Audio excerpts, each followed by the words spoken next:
कटवाल झील की जानब गामजन। ये नीचे ग्लेशियर का पानी सारा। ये हमारा हाइकिंग ट्रैक। हमें यहाँ तक पहुँचने के लिए अभी तक तकरीबन 3 घंटे लगे हैं और आगे हमें 4.5 घंटे की और हाइकिंग करनी है, तब जाके हम इंशाअल्लाह कटवाल लेक पे पहुंचेंगे।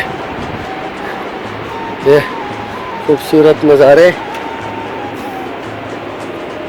ये बैक साइड जहाँ से हम आए हैं,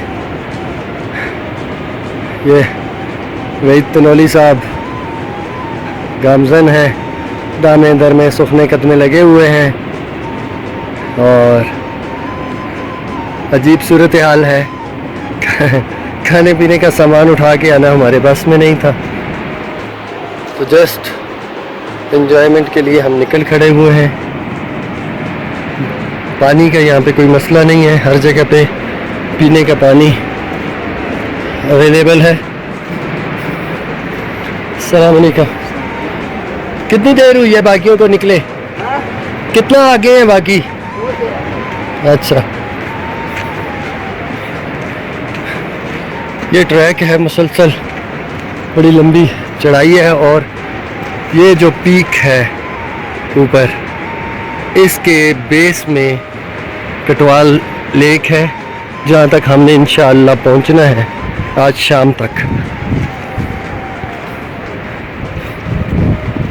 खूबसूरत नज़ारे और हम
लें जी, अब हम एक बहुत बड़ा ग्लेशियर हमारे सामने आया है। इसकी लेंथ कितनी है इसका तो हमें अंदाज़ा नहीं है, क्योंकि ऊपर की जानब और नीचे की जानब हद्दे निगाह ये ग्लेशियर है, लेकिन इसकी विड्थ भी ऐसी है कि जो हमें लग रहा है कि इसकी विड्थ पे जब हम इसको क्रॉस करके पार जाएंगे तो मेरे ख्याल में आधे से पौना घंटा हमें लग जाएगा इसको क्रॉस करने। ये बड़ा मशहूर ग्लेशियर है, इसका नाम है मानी ग्लेशियर।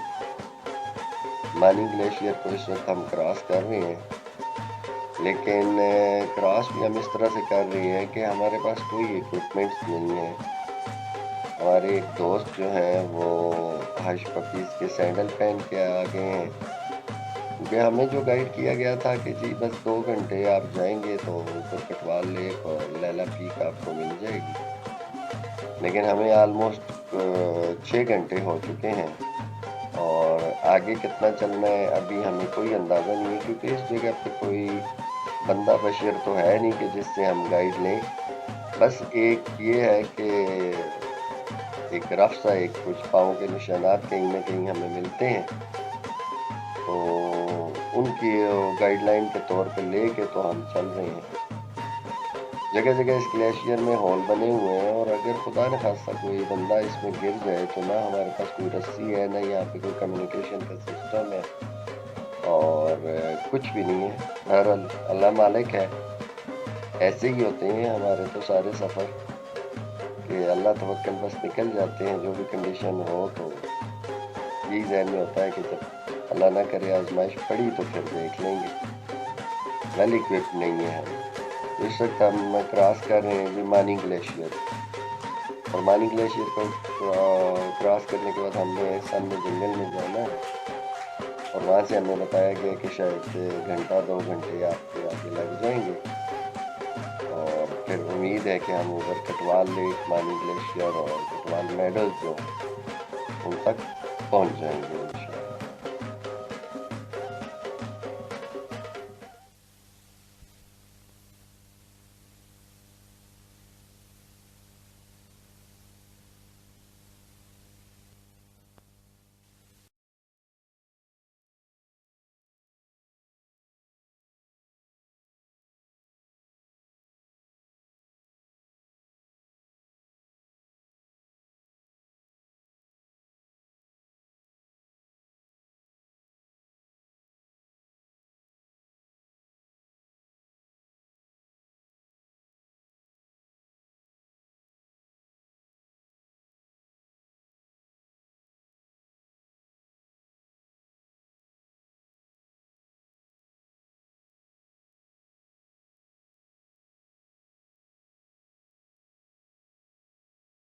मुसलसल सफ़र, धूप की शिद्दत और खाने पीने की अशिया की अदम दस्तयाबी ने जो है वो भूख से हमारा बुरा हाल कर दिया था।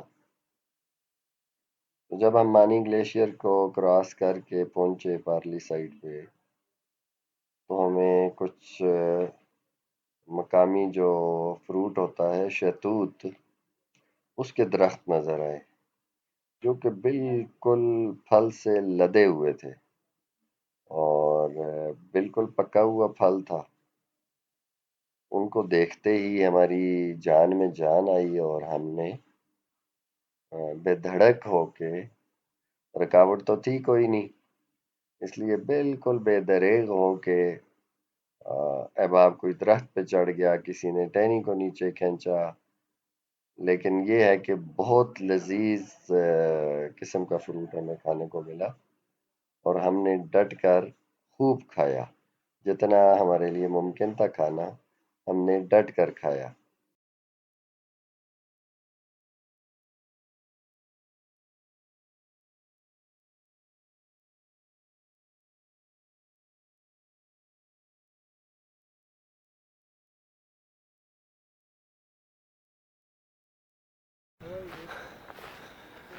ये वो मेडोज़ हैं और चरागाहें हैं। हम सुबह 6 बजे निकले हैं सस्सी से। ऑलमोस्ट 2 घंटे हमने जीप के ज़रिए ट्रैवल किया है, और 8 बजे से हम पैदल चलना शुरू हुए हैं। और ताहाल अब सुना है कि ये दरख्तों के झुंड के पार झील है, कुटवाल झील। तो ये कुटवाल वैली है, हद निगाह सब्ज़ा और मवेशियों की चरागाहें।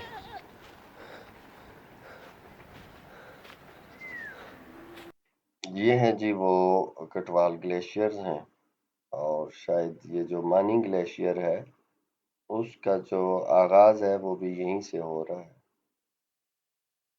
और सस्सी गांव से 8 घंटे की मुसलसल ट्रैकिंग के बाद हम यहाँ पहुंचे हैं, और शाम हो चुकी है, और वापस जाने का इस वक्त तो मुमकिन नहीं है। ये है कटवाल लेक, छोटी सी लेक है लेकिन प्यारी खूबसूरत है, और इसकी जो सराउंडिंग है, बेसिकली जो मेडोज हैं और जो पीक्स हैं, बर्फ के जो ग्लेशियर्स हैं, लैला पीक हमने देखी है, वो सारी यहाँ पे हैं, और ये मंजर है सारा, आप देखें जरा। तो 8 घंटे की ट्रैकिंग के बाद अगर इस तरह का मंजर मिले तो ये घाटे का सौदा नहीं है। रात हमने गुजारी जी, अब एक नई सुबह का आगाज यहाँ पे हुआ है। रात हमने कैसे गुजारी ये आपको नजर आ रहे हैं, जिसको मकामी जुबान में ठहरे कहते हैं। माल मवेशियों के रहने की जगह होती है। क्योंकि टेंट वगैरह और सारी चीजें हम गाड़ी में छोड़ के आए थे, हमें अंदाजा नहीं था कि हमें यहाँ पे रात ये तक रुकना पड़ जाएगा, लेकिन कुछ हालात इस तरह के बने कि हम वापस ना जा सके। मकामी हमें कुछ बकरवाल मिले और उनसे हमने एक अदद बकरा ख़रीदा और एक ख़ातून के साथ थोड़ी सी बारगेनिंग की और 4,000 रुपये में हमें उसने अपना कमरा, जिसके अंदर लकड़ियाँ भी मौजूद थीं, लकड़ी के तख्ते मौजूद थे लेटने के लिए, किसी हद तक जो है वो बदबूदार किस्म के बिस्तर भी मौजूद थे। अब शदीद किस्म की सर्दी थी तो वक्त गुजारना था। हमने हमने यही सोचा कि इस वक्त नखरा करने की पोजीशन में हम नहीं हैं। हमने रात गुजारनी है, हमें कोई ना कोई शेल्टर चाहिए। तो वो हमें एक मिला जी कमरा सा। कैसा मिला वो मैं आपको आगे चल के दिखाता हूँ कि वो कैसा कमरा था और क्या हालात बने हुए थे। सर दस्त आप ये बाहर के मनाजर देखें। सारी रात गड़गड़ाहट चलती रही। हम समझे कि शायद बारिश है और मौसम ख़राब हो गया है, लेकिन सुबह उठ के पता चला कि बेसिकली ये ग्लेशियर जो थे वो टूट रहे थे, क्योंकि बिल्कुल हम मानी ग्लेशियर जो है उसके बिल्कुल एज पे जो रिज थी उस रिज पे थे। और ये जो ग्लेशियर्स की टूट फूट का अमल था, अजीब गड़गड़ाहट सी होती थी, यूं लगता था कि पूरा पहाड़ अभी हमारे ऊपर आ जाएगा। लेकिन वो सुबह जब देखा तो कुछ जो बकरवाल थे जिनके माल मवेशी थे वो भी पुरसुकून थे। उनसे जब पूछा कि ये आवाज़ें जो रात को, तो उन्होंने कहा ये ग्लेशियर टूटते हैं ये वाले। तो ये देखें, हम बिल्कुल कॉर्नर पे हम मौजूद हैं, बीच में हमारे ग्लेशियर है और उस साइड पे सारे पहाड़ हैं, बर्फ है। तो जैसे तैसे करके रात गुजरी, लेकिन अल्हम्दुलिल्लाह बहुत अच्छी गुजरी, क्योंकि आग भी हमने अंदर जलाई रखी। बकरा जो था वो हमने रात को पकाने के लिए रखा, पकाते रहे, कुछ हमने रात को खाया। लेकिन थकन इतनी हो चुकी थी कि खाना पीना हम प्रॉपर अंदाज में कर नहीं सके। लेकिन ये है कि सुबह जब हम अभी बेदार हुए हैं, अभी सूरज नहीं निकला है, तो जो बाहर का मंजर है, जो जिस जगह पे मैं बिल्कुल अपने जो हमारे वो आप कह सकते हैं कि जो एक छोटा सा कमरा था उसकी छत पे मैं खड़ा होके, क्योंकि अंदर उसके आप प्रॉपर अंदाज में खड़े नहीं हो सकते, उसकी हाइट बहुत कम होती है। बहरहाल बड़ा खूबसूरत मंजर है जी, देखें आप।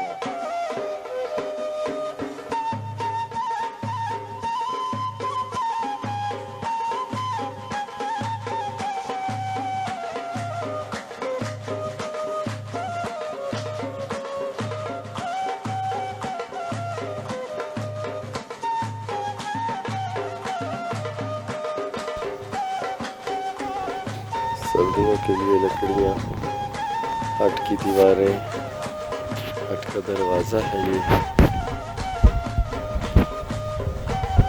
ये हमारा हट है। अस्सलाम वालेकुम।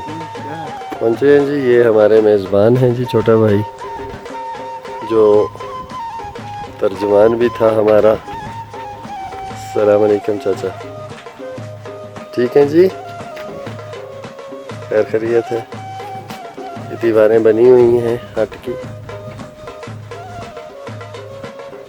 माल मवेशी, ये बैक साइड।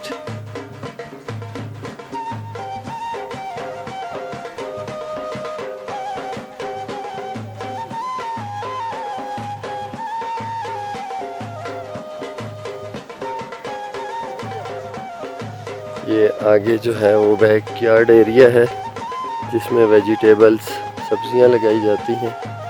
मकामी मुख्तलिफ़ किस्म के साग हैं। ये साग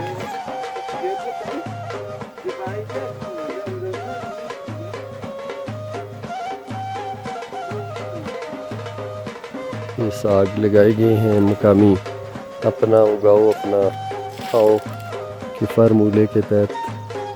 हर घर के आगे इस तरह का एक यार्ड होता है जहाँ पे सब्जियाँ लगाई जाती हैं।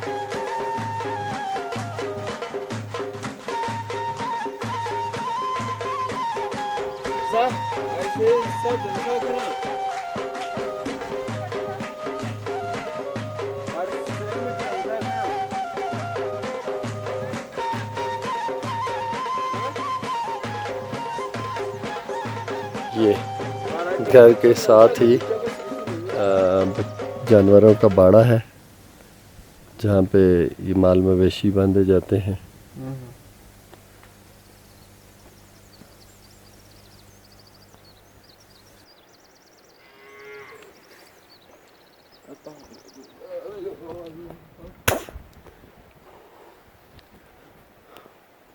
वो हमारी मेज़बान खातून गाय का दूध निकालने के लिए जा रही हैं, जो कि हमारे नाश्ते की डिमांड है।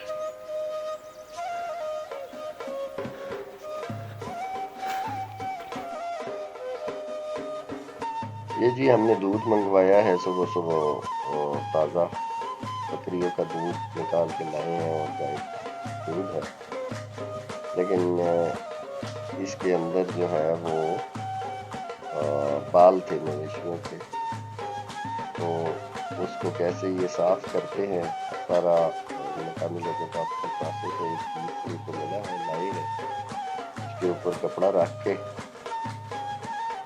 तो इसको साफ कर रहे हैं ताकि हम चाय बना के नाश्ता करें और फिर अपने अगले सफ़र का आगाज़ करें। तो ये इस वक्त दूध को जो है ना वो फिल्टर करने का प्रोसेस चल रहा है।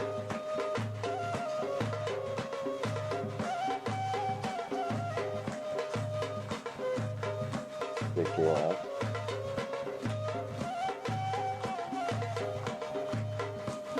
इस प्रोसेस से ये है कि दूध जो है वो नीचे निकल जाएगा और जो भी इसमें बाल वगैरह मवेशियों के दूध दोहते वक्त हो जाते हैं वो सारे इस कपड़े के साथ ऊपर ही रुक जाएंगे।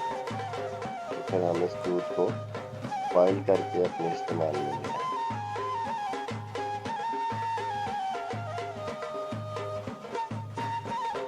ये दूध बड़ा खुश जायका होता है। इसकी वजह ये कि ये माल मवेशी जो यहाँ पे चलते हैं ये सिर्फ जड़ी बूटियाँ खाते हैं, कोई आर्टिफिशियल चीज़ कोई इनको नहीं दी जाती। और ये है जी वो बकरा जो रात को हमने ज़ब्ह किया था और कुछ हमने नाश्ते के लिए जो थोड़ा सा छोड़ा था, अब ये नमकीन गोश्त एक तरह से तैयार है। ठीक है जी, और इसको अभी हम नाश्ते में इस्तेमाल करेंगे। नाश्ता करते हैं और फिर हम इंशाल्लाह आगे की तरफ बढ़ते हैं। आगे हमारी मंजिल क्या होती है सर दस्त कोई तय नहीं है।